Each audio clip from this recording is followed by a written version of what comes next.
오늘은 부활주일입니다.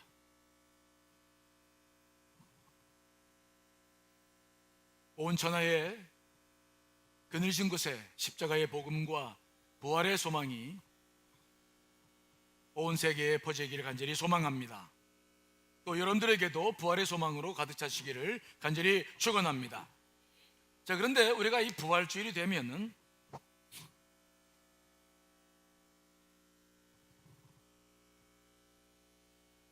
과연 예수님께서 부활하셨나?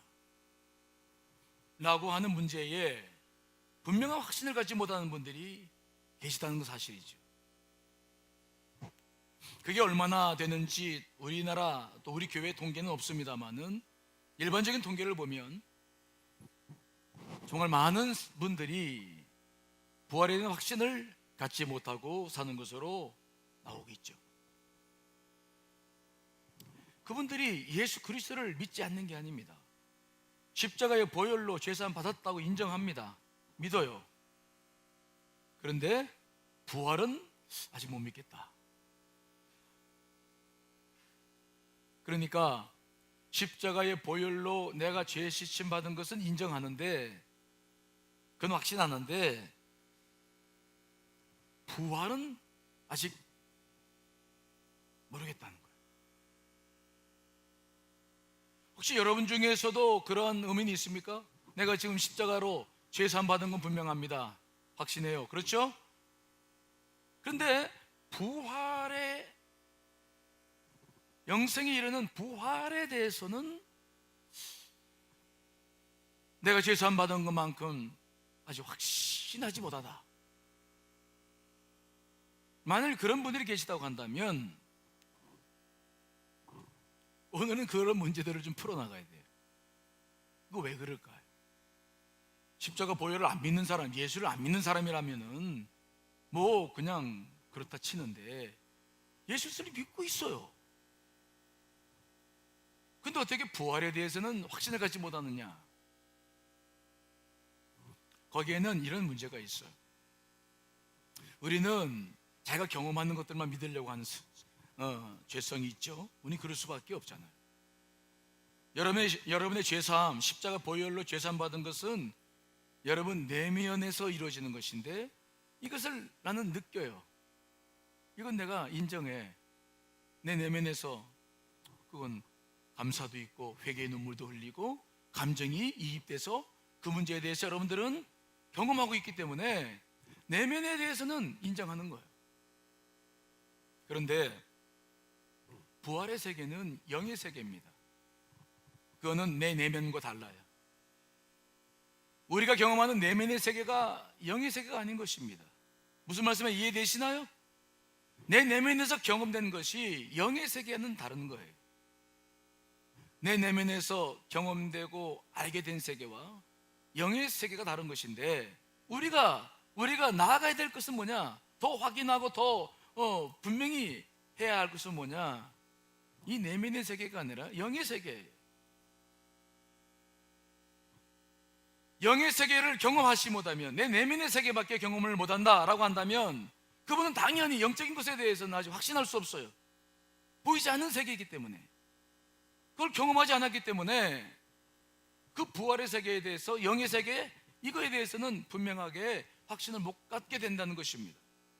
많은 분들이 내면은 경험하는데 영의 세계는 경험하지 못하기 때문에 부활에 대해서 확신 갖지 못하는 것이죠. 그런데 우리 기독교에 있어서 부활만큼 중요한 게 없어요.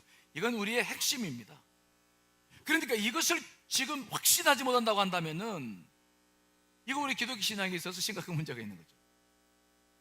사도 바울의 고백 들어볼까요? 자, 고린도전서 15장 16절 20절 읽어보겠습니다. 시작.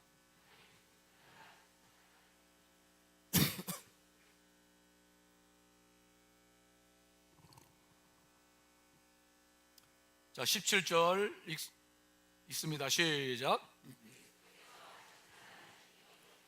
너희의 믿음도 헛되고 너희가 여전히 죄 가운데 있을 것이요, 또한 그리스도 안에서 잠자는 자도 망하였으리니 만일 그리스도 안에서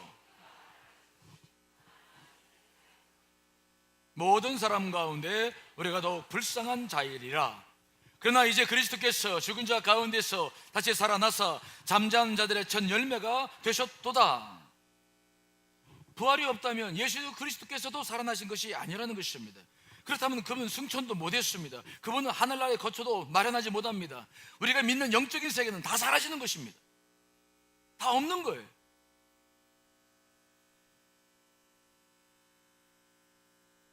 그래서 부활이 없다면 우리의 믿음도 헛되고 우리가 여전히 죄 가운데 있는 것입니다. 그래서 우리가 그럼에도 불구하고 신앙생활하고 있는 우리가 제일 불쌍한 사람이 된다, 그런 얘기죠. 그러니까 내 내면에서 경험되는 것을 믿는데 내면의 세계가 아니라 영의 세계를 모른다는 것은 우리 기독교의 신앙에 대해서 심각한 문제가 있는 거예요.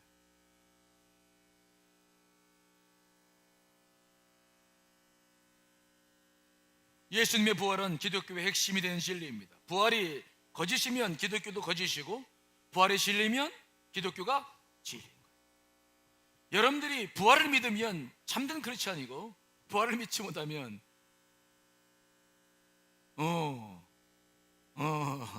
아무튼 그래요. 아직은 완성되지 않은 것이죠. 사도 바울은 분명히 고백하고 있습니다. 이제 그리스도께서 죽은 자 가운데서 다시 살아나서 잠자는 자들의 첫 열매가 되셨다. 예수님은 분명히 부활하셨고 우리에게도 부활이 있음을 분명히 믿습니다. 이처럼 부활을 분명히 믿어야 해요. 사도 바울은 그래서 부활을 정확히 믿었기 때문에 그는 믿은 대로 살았어요. 로마 감옥에서 지하 감옥에서 순교해도 두려워하지 않았습니다. 그렇죠? 예수님이 12제자 가운데 사도 요한을 제외한 나머지 11제자들은 다 순교했어요. 그들은 두려워하지 않았습니다. 왜? 부활을 믿었기 때문이죠. 초대교회 교인들을 보십시오. 사지가 찢겨 죽었습니다. 화형당해 죽었습니다. 그 수많은 초대교회 교인들이 그 죽음을 불사합니다. 로마를 변화시켜 나가는 겁니다. 그 이유가 뭡니까? 무엇을 믿기 때문입니까? 부활을 믿기 때문에. 내가 죄산 받았다, 그거 가지고 그런 힘을 발휘할 수 없어요. 그거 가지고 우리가 크리스찬의 능력을 경험하기 어려워요. 그걸 넘어서서 영의 세계를 바라보고 믿어야 될 줄 믿습니다. 그게 우리 크리스찬들에게 있는 과제예요. 정말 내가 부활을 믿느냐? 이것은 오늘 우리가 고민하고 해결해 나가야 될 문제죠. 오늘 본문이 우리들에게 도움이 되리라 생각해요. 오늘 시간이 많지 않기 때문에 설교를 좀 줄여야 됩니다만은 그래도 하여튼 넉넉한 마음 가지고 설교하겠습니다. 아셨죠? 네. 오늘 막달라 마리아를 보면 막달라 마리아가 오늘 영상 봤죠? 몇몇 여인들과 같이 무덤에 갔어요. 간 이유는 뭐냐면 예수님의 마지막 시신이라도 보려고. 그리고 갔는데 벌써 돌문이 굴러져 있어요. 그 큰 돌문은 그 쉽게 열리는 게 아닌데 굴러져 있어 놀래가지고, 그리고 이제 제자들에게 가가지고, 오늘 저 영상은 누가복음의 영상이고 오늘은 우리가 요한복음을 보기 때문에 조금 차이가 있어요. 요한복음을 보면은 돌문이 굴러진 것을 보고서 놀래가지고 가서 베드로하고 제자들에게 얘기합니다. 돌문이 굴러졌다고. 그러니까 베드로와 다른 제자가 뛰어와가지고 굴러진 돌문에 안에 들어가서 빈 무덤을 살펴보니까 돌문만 굴러진 게 아니라 예수님의 시신이 없는 거예요. 어디론가 사라진 거예요. 근데 베드로와 요한은, 베드로와 다른 제자는 그때까지만 해도 이게 부활에 대한 믿음이 없어요. 그러니까 이거 누가 가져갔겠지 그냥 하고서는 그냥 갔어, 집에.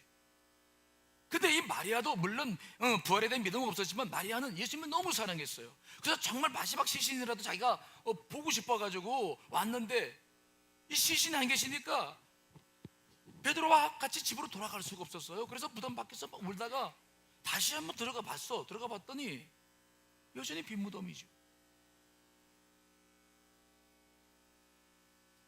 그런데 거기에는 두 천사가 있었고 거기서 되어진 일이 이제 벌어지는 거예요. 자, 오늘 요한복음 20장 11절 15절 말씀을 읽어보겠습니다. 시작. 마리아는 무덤 밖에 서서 울고 있더니 울면서 구부려 무덤 안을 들여다보니 흰 옷 입은 두 천사가 예수의 시체 뉘었던 곳에 하나는 머리편에 하나는 발편에 앉았더라. 천사들이 이르되 여자여 어찌하여 우느냐. 이르되 사람들이 내 주님을 옮겨다가 어디 두었는지 내가 알지 못함이니이다. 이 말을 하고 뒤로 돌이켜 예수께서 서 계신 것을 보았으나 예수이신 줄은 알지 못하더라. 예수께서 이르시되 여자여 어찌하여 울며 누구를 찾느냐 하시니 마리아는 그가 동산지기인 줄 알고 이르되 주여 당신이 옮겼거든 어디 두었는지 내게 이르소서. 그리하면 내가 가져가리이다. 아멘. 들어가 봤는데 두 천사가 있었어요. 어째서 우느냐? 그런데 마리아는 영의 세계를 아직 모르니까 천사인지 몰라요. 사람들이 내 주님을 어디다 옮겨놨는데 그래서 내가 이렇게 슬퍼합니다. 그리고 그렇게 이야기를 하고 그때 이야기를 하고 있을 때 주님께서 뒤에 계셨어요. 마리아도 뒤를 돌아봤어요. 그런데 예수님을 알아봅니까? 못 알아봅니까? 못 알아봐요. 동산지기인 줄 알고 당신이 우리 주님의 시신을 옮겼으면 좀 알려달라고, 내가 가져오겠다고. 주님을 몰라봐요. 여러분 생각해 보십시오. 전에는 마리아는 예수님을 자기 눈으로 봤어요. 그것도 불과 하루 전이나 이틀 전만 해도 봤어요. 눈으로 봤어요. 그리고 귀로 주의 음성을 들었어요. 그렇죠? 만질 수 있었어요, 주님을. 그런데 지금은 봐도 안 보이는 거예요. 음성도 못 들어요. 여러분 왜 마리아는 전부터 알고 계신 예수 그리스도를 이제 인식하지 못하는 겁니까? 마리아의 시력이 갑자기 나빠졌나요? 아니면 마리아의 청력이 갑자기 사라졌나요? 아닙니다. 이유가 뭡니까? 이유가 뭐예요? 예수님이 변형되셨어요. 더 이상 육체를 입고 있지 않아요. 십자가를 지기 전에는 육체를 입고 있었기 때문에 마리아가 그냥 보고 만지고 대화를 나누었는데 십자가를 지시고 나온 다음에는 육체는 죽었습니다. 그렇죠? 그리고 새롭게 부활체로 일어나셨기 때문에 다른 거예요. 이제 전에 보던 눈을 가지고는 못 보는 거예요. 귀로도 못 들어요. 하지만 마리아는 이 사실을 깨닫지 못하고 계속해서 전에 알던 예수님만 찾는 거죠. 그러니 안 보여요. 누가복음에는 그런 말씀이 있습니다. 살아있는 자를 어찌하여 죽은 자 가운데 찾느냐? 달라지신 예수 그리스도. 그런데 여전히 마리아는 똑같아요.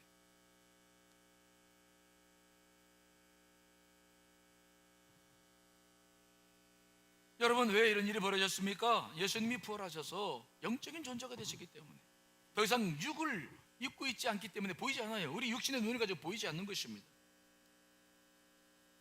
이제 마리아에게 있어서 어떤 변화가 있거나 예수 그리스도의 특별한 어떤 계시가 없이는 부활하신 예수 그리스도를 만날 수 없는 거예요.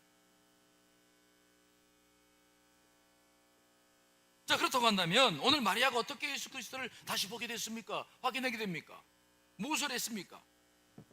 그것은 마리아가 예수 그리스도를 알지 못하는 것이 안타깝게 여기신 예수님께서 마리아를 직접 부르시죠. 자, 16절 17절 말씀 읽어보겠습니다. 시작. 예수께서 마리아야 하시거늘 마리아가 돌이켜 히브리 말로 라보니 하니 이는 선생님이라는 말이라.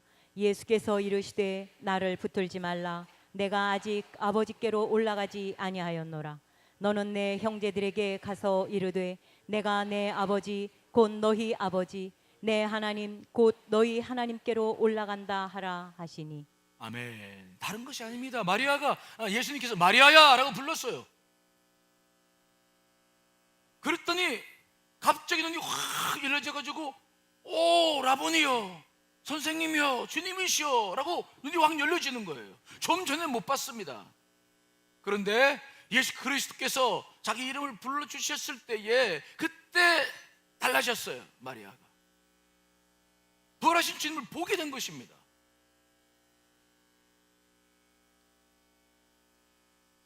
굉장히 중요한 문제죠. 그렇다고 그렇다고 한다면 예수께서 마리아를 부르셨을 때에 마리아에게는 어떤 변화가 일어나는 것입니까? 무엇이 지금 사람을 변화시켜서 보게 하는 것일까요? 자, 먼저 우리가 이 변화를 확인하려면 마리아에게서 일어난 내용들을 좀 자세히 볼 필요가 있어요. 자, 먼저 부활하신 예수 그리스도를 보기 전에 마리아는 어떤 상태에 있었습니까? 자, 오늘 본문 11절 13절 말씀을 다시 읽어보겠습니다. 시작. 마리아는 무덤 밖에 서서 울고 있더니 울면서 구부려 무덤 안을 들여다보니 흰옷 입은 두 천사가 예수의 시체에 누웠던 곳에 하나는 머리편에 하나는 발편에 앉았더라. 천사들이 이르되 여자여 어찌하여 우느냐? 이르되 사람들이 내 주님을 옮겨다가 어디 두었는지 내가 알지 못함이니이다. 아멘. 마리아는 예수님을 너무 사랑했습니다. 그가 다시 무덤에 온 것은 부활 때문에 온 게 아니에요. 예수 그리스도를, 죽은 예수 그리스도의 시신이라도 보려고 온 거예요. 그러니까 그의 가슴에는 처음서부터 어떤 문제가 있었냐면은 굉장히 많은 슬픔으로 가득 찼어요. 죽은 예수 그리스도 때문에 슬픔에 차서 빈 무덤에 왔는데 보니까 예수 그리스도가 안 계신 것입니다. 그러니까 막 눈물을 쭉쭉 흐르고 무덤 밖에서 계속 있다가 다시 안에 들어가 봐도 그 슬픔으로 계속 지금 마리아가 있었어요.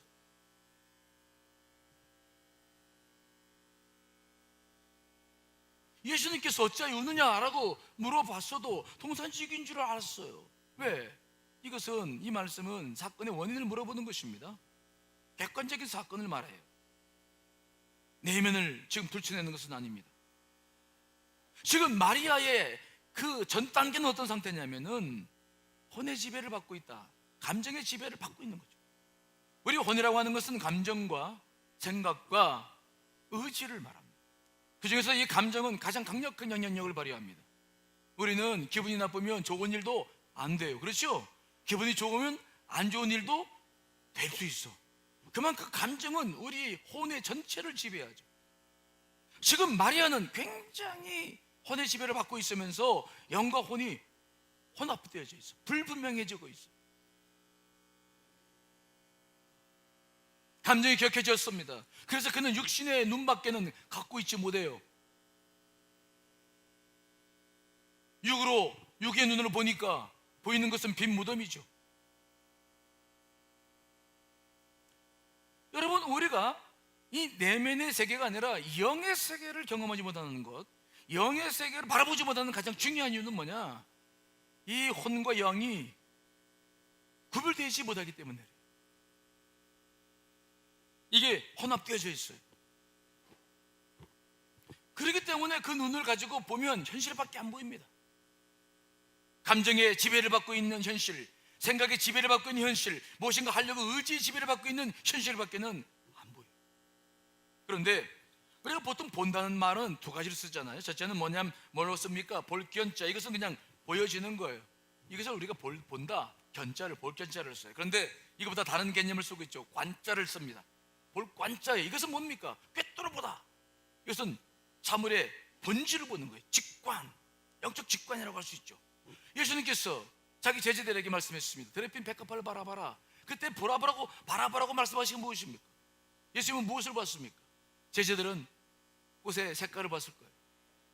어떻게 생겼나? 형태를 봤을 거예요. 그러나 주님은 형태를 본 게 아닙니다. 그 삶을, 본성을 본 것입니다. 생명, 그 눈에 보이는 형태 이전에 있는 생명. 무슨 말씀을 이해되십니까? 저것은 어떻게 생겼길래 농사도 짓지 않고 돈도 안 버는데 저렇게 꽃을 피우고 예쁘게 살까? 주님께서 보라고 한 것은 겉에 보이는 표면이 아니에요.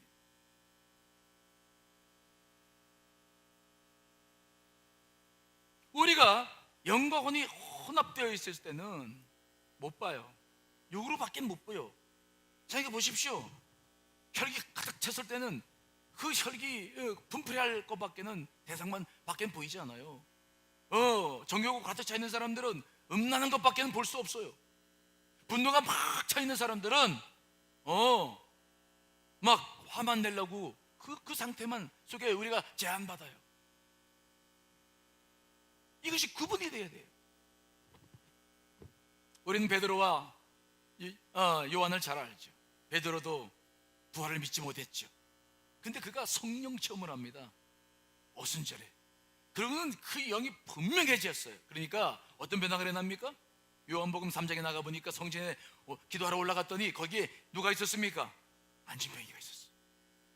예전에도 그 안진뱅이가 봤습니다. 그때는 그냥 가엾은 사람이에요. 안진뱅이에요. 거지예요. 누더기 속에서 그저 고생하는 사람들이었습니다. 근데 성령 충만해서 영이 충만해지니까 베드로는 그 사람의 겉모습만 보지 않아요. 누더기 속에 있는 영혼을 봅니다. 생명을 봅니다. 하나님의 존귀한 생명인 것을 보는 거죠. 그래서 베드로는 그 안진뱅이의 손을 딱 붙잡고 일으키는 것입니다. 은과 금은 내게 없거니와 내게 있는 것으로 내게 주노니 나사렛 예수 그리스도의 이름으로 일어나 걸어라. 그 안에 생명을 볼 수 있는 거예요. 누더기를 보는 것이 아닙니다.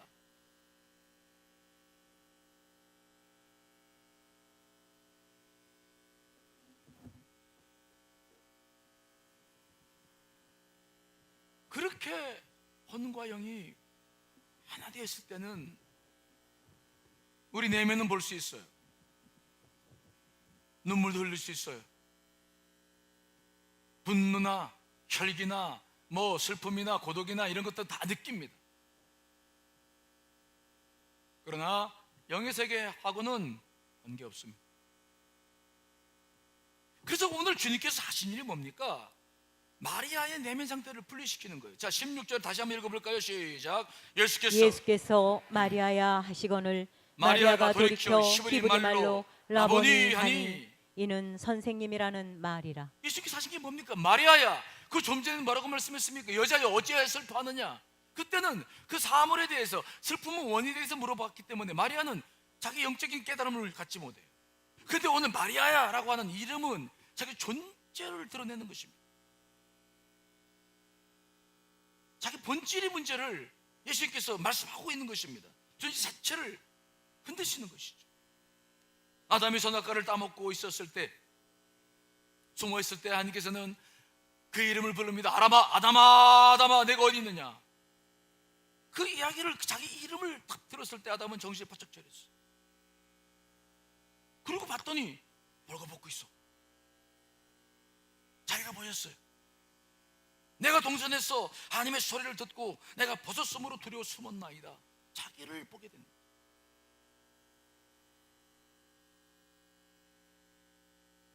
슬픔에 담겨있던 막달라 마리아가 예수님으로부터 마리아야 라는 소리를 들었을 때에 정신이 번쩍 들어요. 이때 정신이 들었다는 말은 무슨 말씀입니까? 불분명한 생각들, 영과 혼의 생각들이 딱 갈라지는 거예요. 깨닫는 것이죠. 슬픈 감정 때문에 영적인 생각을 할 수 없었던 사람이 이제는 영의 눈을 뜨게 된 거예요. 분리됐어요. 그래서 다시 영의 눈을 떠서 예수 그리스도를 바라보게 되는 거죠. 자기 내면의 세계에서 떠나서 영의 세계로 나아갈 수 있는 길이 발견되는 거예요.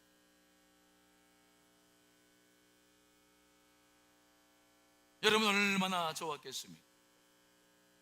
그러고 나니까 그냥 마리아가 너무 좋아서 슬픔은 다 사라져 버렸어. 라보니야, 주님이 하고 막 안길려고 그러잖아요.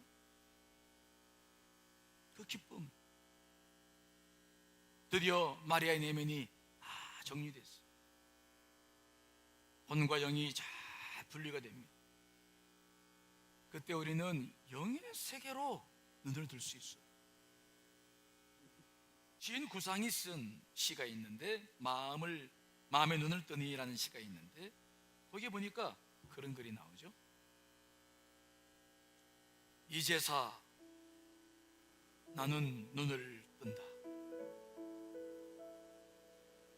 마음의 눈을 뜬다. 달라진 것이라고는 하나도 없는 이제까지 그 모습 그대로의 만물이 그 실용적 이름에서 벗어나 저마다 총총한 별처럼 빛나서 새롭고 신기하고 오묘하기 그지없다. 사물이 변하지는 않았어요. 내가 바뀌죠. 영적인 눈을 뜬 것입니다. 눈을 떠서 부활을 보고 영의 세계를 봐야만 되는 것입니다. 이것이 우리가 걸어가야 될 영적 과정입니다. 어떻게 이러한 일이 벌어진 것입니까? 예수님께서 무엇을 한 것입니까? 딱 한 가지 한 것입니다. 예수님께서 바로 마리아의 이름을 부르셨어요. 예수님께서 말씀하셨어요. 말씀이 그의 혼합된 내면의 세계를 영과 혼을 분리시켜서 정리해 나가게 된 줄 믿습니다. 이것이 가장 중요한 원리예요. 영과 혼을 분리시켜야 돼요. 이러한 원리를 가장 잘 알았던 사람이 사도 바울이었어요. 자, 사도 바울이 한 이야기, 히브리서 4장 12절 말씀 다시 한번 읽습니다. 시작. 하나님의 말씀은 살아있고 활력이 있어 좌우의 날선 어떤 검보다도 예리하여 혼과 영과 및 관절과 골수를 찔러 쪼개기까지 하며 또 마음의 생각과 뜻을 판단하나니. 아멘. 말씀이에요. 마치 고기를 다루신 분들이 칼로 관절과 골수를 쫙 찔러 쪼개듯이 말씀이 내 속에 깊이 들어와야 돼요. 그저 말씀이 그저 여러분들의 감정이나 채워주고 그냥 좀 잠시 웃고 울고 그저 감정적인 어떤 만족만 채워주는 말씀을 가지고는 여러분들은 절대로 영의 세계로 못 들어갑니다. 말씀이 아주 깊어야 돼요. 아주 날카로워야 돼요. 내 영과 혼을 분명히 갈라낼 수 있는 말씀을 우리가 들어야 될 줄 믿습니다. 그 속에서 영의 세계가 열리는 것입니다. 여러분들이 정말로 영의 세계를 경험하려면 말씀 앞에 서야 돼요. 예수님이 안 계셨습니까? 마리아 뒤에 안 계셨어요? 계셨어요. 보지 못한 것뿐입니다.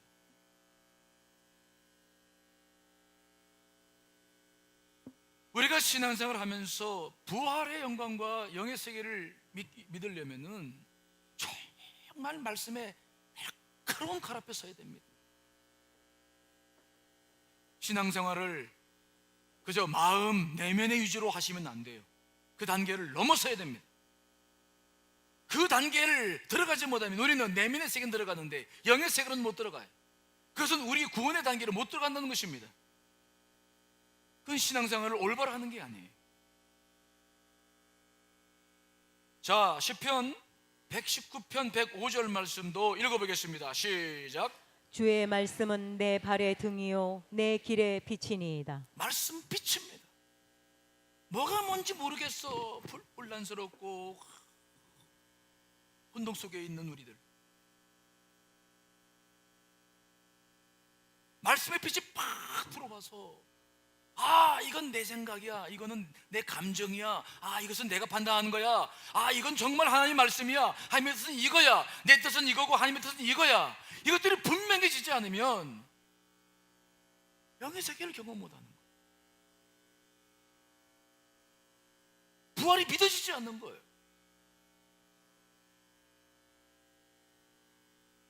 우리는 엠마오로 내려가던 제자들의 모습을 살펴본 적이 있습니다. 그들도 슬펐어. 예수님께서 죽으시다니. 그분이 이스라엘을 구원할 줄 알았는데 슬펐어. 슬픔에 잠겨 있으니 그들은 전혀 영적인 생각 못합니다. 그들이 내려갔을 때 주님께서 동행하셨습니다. 말씀과 대화했지만 그들도 주님 알아보지 못했어요. 그런데 언제 그들의 눈이 떠지기 시작했어요. 자, 누가복음 24장 27절 말씀을 읽습니다. 시작. 이에 모세와 모든 선지자의 글로 시작하여 모든 성경에 쓴 바 자기에 관한 것을 자세히 설명하시니라. 말씀을 하셨어요. 모세와 모든 선지자의 글로 다시 복음을 그들 심령 속에 집어넣기 시작했어요. 그때 그들의 혼과 영이 갈라지기 시작합니다. 슬픈 감정이 물러나고 그들 안에 예수 그리스도를 경험할 수 있는 기회가 주어지는 것입니다. 그들의 가슴이 뜨거워졌어. 그렇죠? 그리고서 그분이 예수님이셨잖아. 영이 열리기 시작하는 거예요.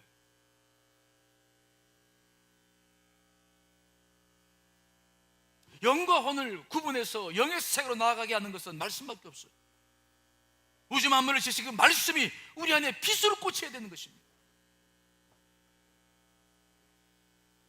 상식적인 수준에서 벗어나야 됩니다. 정말 말씀의 칼날 앞에 10% 그 말씀 앞에 내 자신을 세울 수 있어야 돼요.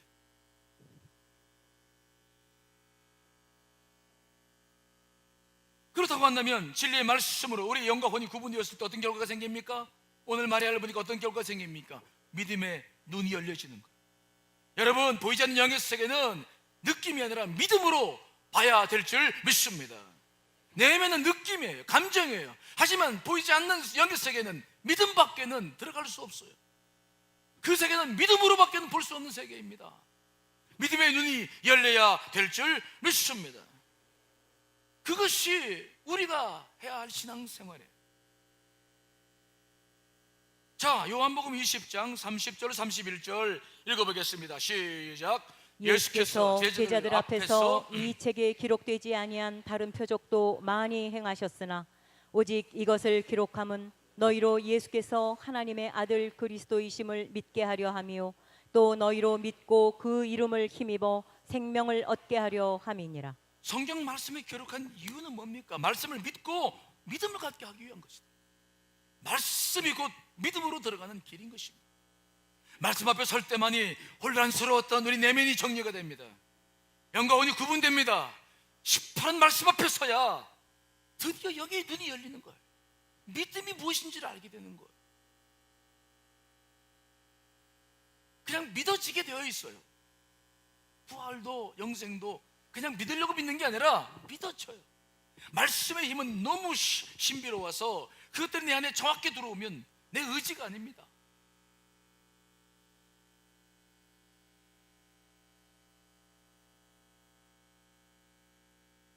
이제 마리아는 예수 그리스도를 경험했습니다. 부활의 주님을 눈에 떠서 봤습니다.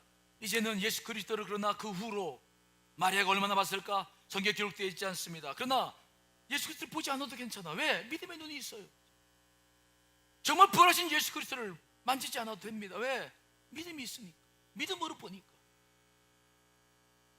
믿음의 세계가 열려 있어서 그에게는 문제가 되지 않았어요. 그래서 그는 무엇을 합니까? 증거하기 시작해요. 증인은 뭐냐? 이단 밖에서 와요. 증거할 수 있어. 왜? 분명히 안 보인다고 못 믿는 사람들에게 그 세계를 알고 있기 때문에. 자, 여러분, 오늘 보면 18절 말씀을 읽어보겠습니다. 시작. 막달라 마리아가 가서 제자들에게 내가 주를 보았다 하고 또 주께서 자기에게 이렇게 말씀하셨다 이르니라. 그래서 증인이 될 수 있는 거예요. 증인이 될 수 있는 거예요. 우리가 지낸 사람에서 믿는다 안 믿는다 하니까 어떤 사실을 믿는 거, 될 수 있다고 믿는 거, 어떤 목표가 될 수 있다 믿는 거, 그것도 믿음이라고 생각하지만 그것은 성경이 말하는 믿음이 아니에요. 우리가 살면서 믿는 거예요. 사람도 믿고 다 믿어. 그러나 우리가 가져야 될 믿음은 뭐냐? 영의 세계를 믿는 것이죠. 믿음이란 건 무엇입니까? 보이지 않는 것의 실상이에요. 말씀을 통해서 우리는 그 세계로 들어가야 될 줄 믿습니다. 그래야 부활을 믿게 돼요. 내가 들어가야 될 부활, 저 영원한 세계, 그것이 있기 때문에 목숨을 넣을 수 있는 신앙이 갖춰지게 될 줄 믿습니다. 믿음이 필요하다는 거예요. 자, 영상을 한번 볼 텐데요. 한번 잘 보십시오. 이 영상은 내가 갖고 온 그 메이클로버가 있는 그 종이는 예수님, 하나님, 성령님이 딱 세 가지 분이 있는데 그 세 가지 분은 한 명이야. 한 명이야? 근데 그건 이해하는 게 아니라 믿는 거야. 믿는 거야. 잘 봐. 메이클로버도 꽃잎의 세 개가 합쳐져 있는데 하나에 그렇게 돼 있잖아. 그런 것처럼 예수님, 성령님, 하나님도 한 명인 거야. 세이클로버가 세 가지의 입으로 돼 있어서 하나가 된 것처럼 성령님, 그 세 하나님, 입이 예수님도 한 세이클로버에 한꺼번에 있지. 그것처럼 한 개. 어.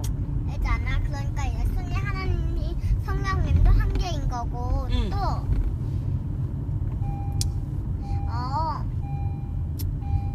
엄마들이 우리 낳았잖아. 응. 그래서 우리가 태어났지. 응. 그때 나 누구야? 나 우리 엄마 아야? 했어? 나 진짜 낳았어. 막 검사해봐 이런 게 아니지. 응. 나도 그런 적 없지. 응. 이건 내 엄마야 이럴 수 있지. 응. 그것처럼. 아, 그것처럼 그냥 믿는 거야? 그것처럼 믿는 거야. 아, 이제- 머리로 이해하려고 그러지 말고? 응, 아, 믿는 마음으로? 거야. 마음으로 믿으래? 엄마 목소리로 네가 믿는 것처럼 응. 믿는 거야. 오, 그렇구나. 근데 막 이해가 안 되려고 그러면 어떡하지? 호랑이를 우리 눈으로 지금까지 못 봤지만 응. 호랑이가 있다고 우리가 믿잖아. 응. 그것처럼. 그리고 예수님은 눈에 안 보이지만 예수님 있다고 우리 믿잖아. 그런 것처럼 믿는 거지. 그렇구나. 이제 좀 알겠지? 확실히 알겠다. 제안 얘기 들으니까. 알겠어. 네.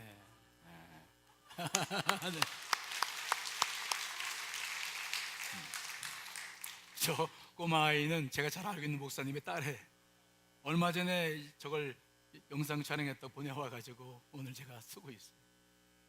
믿는 거라는 거예요. 아셨죠? 믿는 거예요. 믿는 거.